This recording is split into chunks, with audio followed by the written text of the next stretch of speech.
Well, hello, spiritual friends and fellow spiritual seekers. Welcome to the Spirit Side.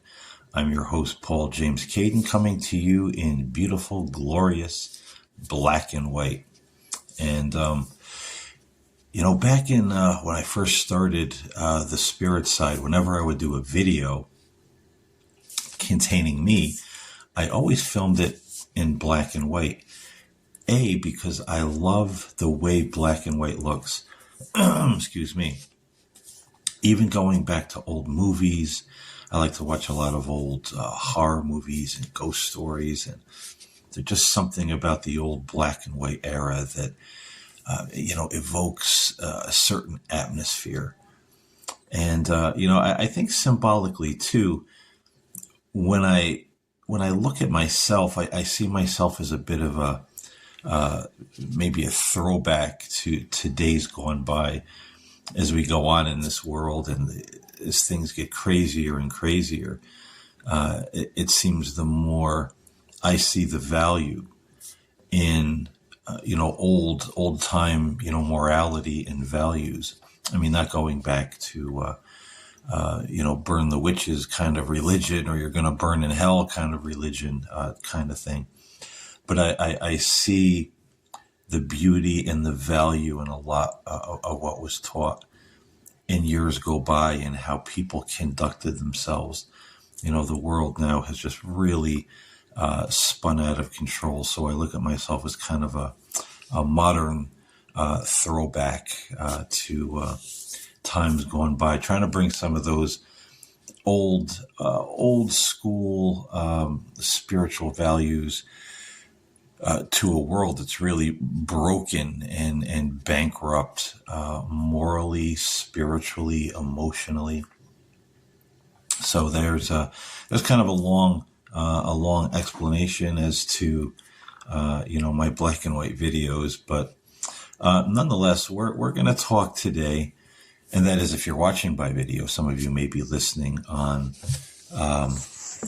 one of the. Hold on one sec, folks. Just making sure everything is adjusted properly here. My headset didn't look like it was connected, but it is. I wanted to talk to you in this particular video, podcast, wherever you happen to be listening, about when paranormal investigations get scary or downright weird. I had a few people comment and email me after the Haunted Monk video and say, "Oh, be careful! This sounds like something is kind of threatening you, through this voice app."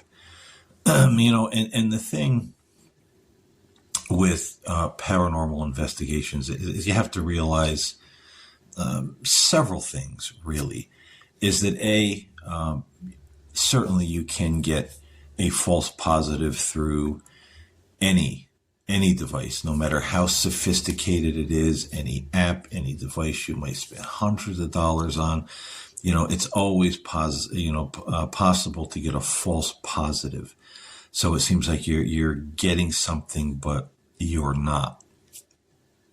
So we always have to take that into account.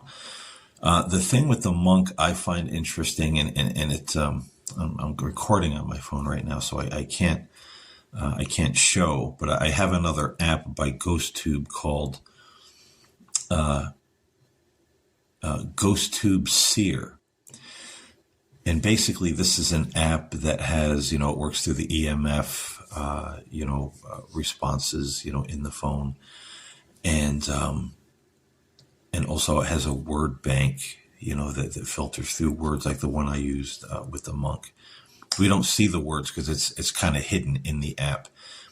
And what happens is this app picks up on, electromagnetic fields and words generated in the word app. And it has a little screen at the bottom of the app where AI generates art based on whether spirit manipulation of the EMF energies or what's coming through in the word bank. And the other morning I woke up early in the morning, and I just grabbed my phone as I was waking up. I pointed it at the monk and I said, "Is there anything you want to show me about yourself?" And I kid you not, I'll show you the art in a future podcast. It generated, the AI generated a picture of monks outside of a church. So was that a false positive? It could be. You really couldn't see the monk because it was dark. And, I did experiments as my wife and I were talking, pointed at random things. If you point it at a lamp, will it show you a candle? If you point it at a statue of Jesus, will it show you something religious? So is the AI kind of riffing off of what it's seeing through the camera? And it doesn't appear to be. I pointed it at a lot of things. It seems to be pretty random, what comes up in the pictures. So the pictures of the monk, and I also got a picture of a church. So that's those were kind of interesting to me. I didn't do the big session with the monk yet because I'm waiting to do that live, or not live, but on video, and really set up the session in a proper way. But that was interesting with the ghost tube seer. So were these all false positives? Maybe not. It seems a little strange to me, but either way, you have to be ready for false positives. Number two, you have to be ready in just about every paranormal investigation. You're going to get that kind of thing. You're going to get the electronic voices. If you're using a voice recorder, trying to pick up spirit voices, or whether you're using a random word generator, a ghost box. Many times you're always going to get those things, that are going to say, he's coming, who's coming, the devil, you're going to die, it can be threatening. And why is this? Well, in paranormal investigations, and in the real science of paranormal investigations, it's yet to be determined by some. Are these responses coming from a spirit, or is it coming from us, our own psychic or telekinetic energy, if you will, kind of making a thought form, forming these words that seem threatening or ominous, because that's what we expect, because as the human race, we all have this underlying fear of the unknown, and the unexplained. So is it coming from us, or is it coming from a spirit? And, if it's coming from a spirit, yes, we have to take into consideration, which I believe, as a Christian spiritualist, and, even a metaphysical, Christian, there are spirits out there that perhaps aren't the nicest, whether they be people, whether they be something else. Lower spirits who, are, as they say, angry. And there's a gentleman by the name of Adam. Oh, geez, I can't remember his name right now. He's a Catholic gentleman, and he wrote a book called Hauntings, Exorcisms, and Possessions. And in the book, he hypothesized that when we come across these ghosts that or spirits that are angry or negative, that they may be spirits in purgatory, and that purgatory, according to the Catholic Church, could be the place, as there's a lot of debate on what purgatory is, but this author puts forth the hypothesis that purgatory could be a house, it could be a field, it could be them just walking the earth, like Jacob Marley in A Christmas Carol. There's that idea that, spirits, and it's an older idea. Spirits, roam the earth until they learn the lessons they didn't learn in life. Or maybe they roam the earth forever, or roam the earth until the end of time, and then they're redeemed, after their time of suffering, seeing what they could have done or should have done. So there's this idea that, we're picking up spirits in a purgatory state who haven't quite purged the anger, or whatever the case may be. So that's one hypothesis. That's one idea of what these angry spirits are. Others, lost spirits, spirits who don't know they've passed. They're still wandering the earth plane. They're kind of angry. They're kind of lost, and then of course negative, or what many call demonic spirits, which those things are out there. Again, there's a lot of debate on what they are, where they come from. We won't get into that right now. What is a demon? What is a bad spirit? Excuse me again. Got a tickle in my throat today. So these are the things we have to be aware of. Is it a false positive? Is it a spirit that just might be disgruntled? Maybe they're lost. Maybe they don't know they've passed. They're looking for something. They're looking for someone. They're looking to return home, but they just can't seem to find their way, and they're frustrated. This happens a lot too in paranormal investigations, where a spirit at first is angry.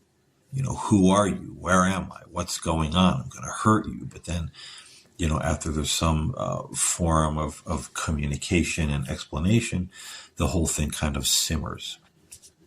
So it never pays to be scared right off the jump, where you want to just run fleeing into the night and say, "Oh, I never want to do that again."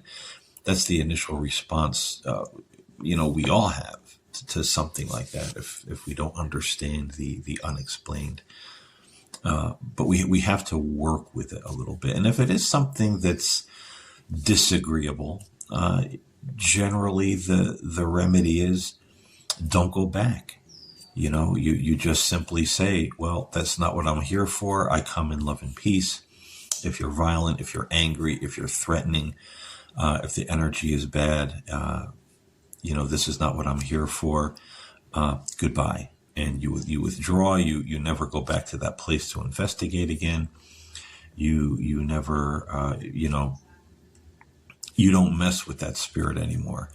Unless it's in someone's home and it's causing some kind of disruption, but then someone else might need to go in, whether it's, a minister, a priest, someone who deals with, these entities that are not only disagreeable, but cause a bit of disruption in their wake.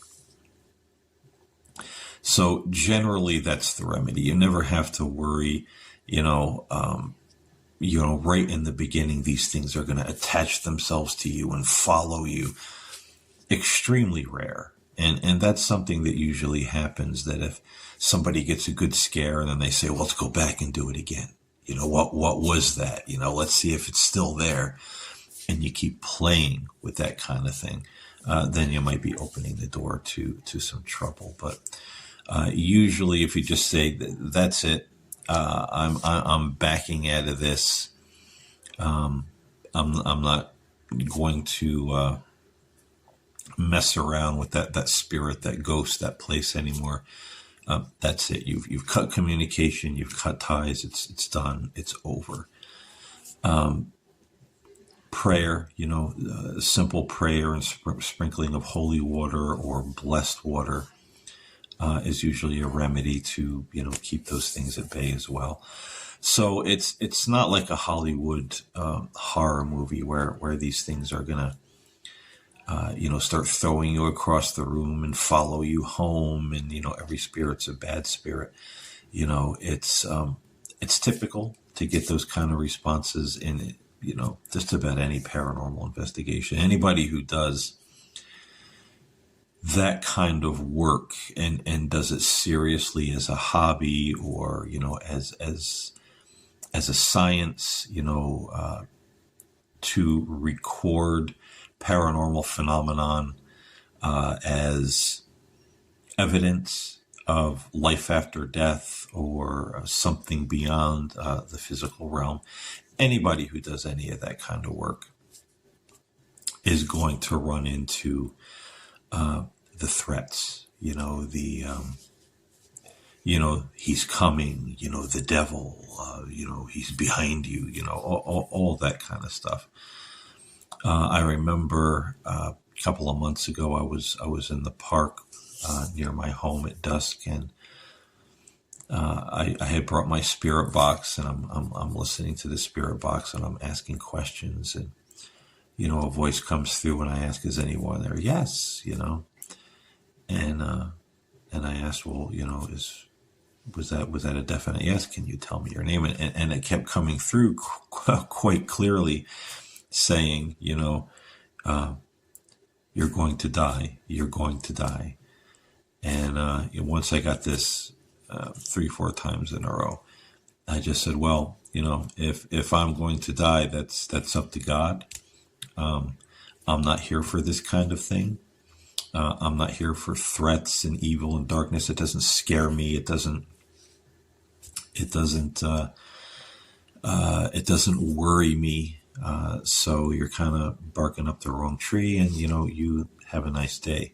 And I just turned the box off, and that was it. Went about my business. I wasn't worried about it. It's seldom something to be concerned about, and if it is, there's ways to deal with it, ways to get rid of those energies. So generally it's nothing. Generally it's, I'd say 98, 99 times out of 10, even if you experience something that's scary. And I've seen plenty of scary in my day, even when I was a teenager. I've seen a lot of scary when it comes to the paranormal. And there were times where you thought, man, something's going to get me. This isn't going to go well, but it all kind of blew over. Nothing usually comes of it. And it's usually, again, like empty threats, or it's something that maybe we wouldn't expect. And one day I'll tell you guys about the ghost of Jane. In short, Jane was a friend of the family when I was a little kid. And her and another woman named Madeline, and she had the nickname Toots. I don't know where it came from. But Jane and Toots would often visit. And probably, maybe I was 11 or 12 years old when Jane came to stay with my grandmother for a while. She just wanted to, get away, have a visit. And on that visit, she just suddenly felt ill. They took her to the hospital. She was out of it. They diagnosed her with leukemia, and within just a couple of days, she passed. And the bedroom that Jane slept in, there was all kind of bizarre things that would happen in that bedroom, and it was scary. It was definitely scary. The bed would shake. My grandfather told me once, he said, "Oh, when that happens, say, 'What in the name of God do you want of me?' And the spirit has to answer you." So I'm like, 13 years old, and he knows what he's talking about. I'm going to do it. So that's where the room I usually slept when we spent the night, me and my brother, at our grandmother's house. So the bed's shaking one night, and I pop up in the bed. I look right at the foot of the bed, and I say, "What in the name of God do you want of me?" And the bed, it was like jumping, and it sounded like a hurricane in that room. Like the walls were cracking, like a wind blowing. I didn't feel a wind, but you could hear it. Whoosh. And man, I flew out of that room. you know. And after that, I slept in the. It was odd when you went up the stairs to my grandmother's house. There was a door immediately to the right, and that was a bedroom. And in that bedroom was another door that led to another bedroom. And then there was another little staircase that led down to the kitchen. It was an old house, and they said it was like the servants' quarters up there or something from a long time ago. But you know, I always slept in the front room after that. And later, when I was like 16, I went to live with my grandmother, and the room in front of Jane's room was my bedroom. And sometimes my grandparents' dog would sleep at the foot of the bed with me. She was a little cocker spaniel named Fuzzy. And I would wake up in the middle of the night, and the dog would be looking at the door to that other room with her, you know, her hackles up, just shaking and growling, baring her teeth, you know. And I would nudge the dog with my foot, and I'd be like, "Shut up! You're gonna piss it off, you know. Don't be growling at the ghosts, you know." And even still, sleeping in that other room, you know, the bed would shake. Every night when I would go to bed, I would lay down, cover up. It was dark in the room, and the bed would just start to shake, little by little, more and more. And that's creepy stuff. You know, my uncle, my one uncle stayed with my grandmother as well, and he had a room down the hall. And him and my grandfather both said that they came out of the rooms to go to the bathroom at night and saw, you know, Jane coming out of the bathroom. So I'm actually telling you the story now, so I don't have to tell it later. But when you went to the bathroom was right across the hallway from my room. And, you know, it was old wooden boards, you know, wooden floor. And when you came out of the bathroom, my uncle, my grandfather, no matter who it was, you would hit those first three boards that would creak. And I would wake up in the night sometimes and hear the toilet flush, and nobody came out of the bathroom. So, I mean, this, you know, it's scary stuff when your bed is shaking, you feel someone looking at you, there's a sound of wind in the room, the dog is growling. And at first off, you would say, you know, this is scary, this is evil, I'm not going there, I'm not sleeping there, I'm not messing around, screw this. You know, average mentality, we're afraid, we want to get away. But in reality, I mean, it was Jane, you know, the family friend. And obviously, when she died, they said they didn't know where she was. She still thought she was in my grandmother's house. She was very disoriented with the leukemia, not in her right mind. So when she died, that's naturally, obviously where she returned to, and probably didn't know what was going on. You know, as a lot of paranormal investigators say, the spirit's probably, you know, probably wondering, why is no one acknowledging me? Why is no one talking to me? Why can't I go home? Where is Madeline, aka Toots, you know, to pick me up and take me home? You know, it obviously gets very frustrating. So the shaking of the bed, all these things, knowing what I know now, are a desperate spirit's attempt to get the attention of the living to say, help me. You know, I'm here, something's wrong, help me. And if we don't help, we don't know how to help, or we run away, we try to ignore it, you know, those cries for help can get, you know, a little more abrasive. You know, it's kind of like a tap to a, you know, one of these, you know, to a slap, to a push, you know, and it seems aggressive and it's scary, you know, but I tell this story just to illustrate how sometimes it's not what it seems. You know, Jane was not a violent person. She was not an evil person. She was not a mean person. She loved my grandmother. She liked us kids. You know, she was good to everybody. But obviously, you know, my grandfather also said that he woke up in the night a couple of times, and Jane was sitting in the chair, you know, at the foot of his bed in the room, just looking at him. And, he would just pretty much get up and flee the room. Like, what the hell are you doing here? He was out. He was a very superstitious guy, and ghosts and all that. He wanted no part. So obviously she was trying to get the attention of, anybody, for help. And, of course, nobody knew what to do. I mean, I was a kid. I didn't know anything about this then. Just, it's haunted. It's a ghost. It's scary.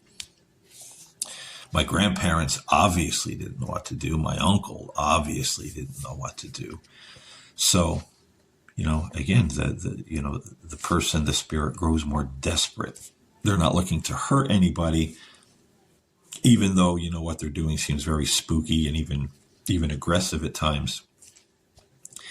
It's just pretty much, like the shouting across the room saying, "Hey, do you hear me?" They're desperate. They're confused. They're afraid. They don't know what's going on. And I think about that sometimes now. I mean, that house, the landlord passed away. My grandmother moved. New people live there.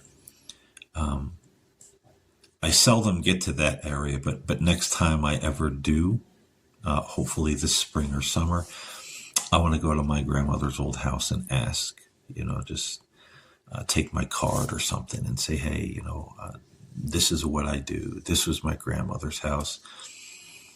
This is what happened. If you ever heard or seen anything, I hope Jane is not there. I hope she's moved on." But I think about that once in a while, that, we were so, ignorant back then. We didn't know anything about this stuff. And I think, geez,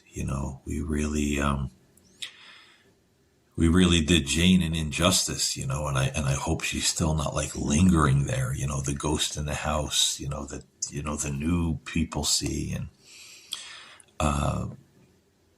nobody's ever helped her, and so things are not always as they appear in paranormal investigations. We have to be careful. We can't let that fear reflex, cause us to just turn and flee and run. Because when we do that, many times we're doing like another person an injustice. It's like us calling 911 and the operator saying, "Oh my God, your situation's too scary. I can't send it in anybody. I can't stay on the phone with you. Goodbye." And they hang up. You'd obviously be calling back, and after you'd probably start shouting, "Help, I'm hurt, I'm being attacked," or, whatever the case may be. So, I hope this takes a little of the spookiness out of paranormal investigations for you guys, because I know sometimes you talk about these things or you get a response on the word box like that, and people will say, "Oh my gosh, be careful. That's so scary." It can be a little creepy, but it's common. B, you have to find out if it's a false positive or not, and C, you have to make sure it's not somebody who doesn't, who needs help. And then of course D, if it's something disagreeable, you just shut down your equipment. You pack it up, you get out of there, you don't mess with that anymore. Just like a negative person. If it's someone that no matter how you try to help them, they keep being negative and angry and violent and mean. You say, "There's nothing I can do for that person. I have to let go and let God. I'll pray for that person. But I personally, there's nothing I can do to help them." And, it never hurts, even when you get a response like that, to check back in and make sure it's not somebody who needs help. Sometimes you'll get very different answers the second time around. If you try a couple times and it keeps getting evil, violent, your equipment's being knocked over, you're being scratched, like some people during paranormal investigations. If that's happening, I would say if you give it a couple of times to try to help this spirit, this person, and it goes from bad to worse, then you're done. I mean, naturally, you don't want to mess with something like that. But that's usually it. That's case closed. It's not something you're going to have to worry about waking up and psycho spirits on the side of your bed with the butcher knife or something. That's incredibly rare that happens. So I hope this there's that dry tickle again. I took a sip of my wife's coffee, and I'm not a coffee drinker. I take like little sips of hers now and then because it tastes good. But after I drink it, it makes my mouth and my throat feel very dry and just, I definitely got to get some water after this. Coffee is a spirit that I should not be messing with. Always disagreeable. But anyway, folks, I hope you got something out of this. I hope it answered some of your questions. And I hope in future videos where I, do some of the little paranormal researches and whatnot, that if something happens, it's not like, oh my God, response. You'll understand what it could be, all the different possibilities, and, take, a little bit of that creep factor out, whether it be me or someone else's video or just the paranormal in general.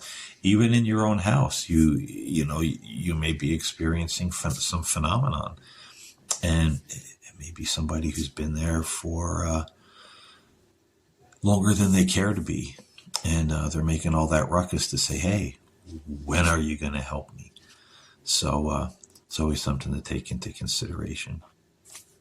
If you have any questions, anybody listening out there that has any kind of paranormal activity going on in their house, you're concerned, feel free to email me. My email address will be below in the podcast description. You can write me. You can ask questions. If it's something I don't know, I'll do my best to refer you to somebody that knows more than I do. But I got quite a lot of info in the old noggin on this. This is many, many years of interests and insights and reading and studying and courses, and so hopefully I can be a little bit of help to somebody out there. So if you have questions, if you're being haunted and spooked, let me know. I'll try to point you in the right direction to what might be going on. How to alleviate the situation. So I'm always here to help, for certainly. So anyway, folks, again, I hope you enjoyed the show. Hope you got something out of it. And until next time, peace and blessings.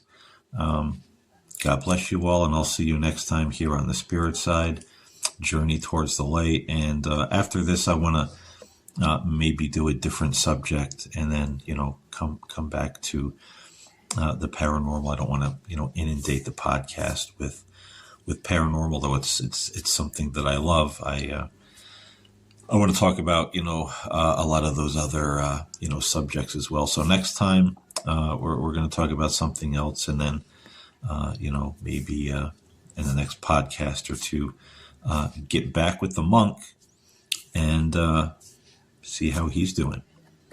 So thanks for listening, everybody. God bless. I'll talk to you next time.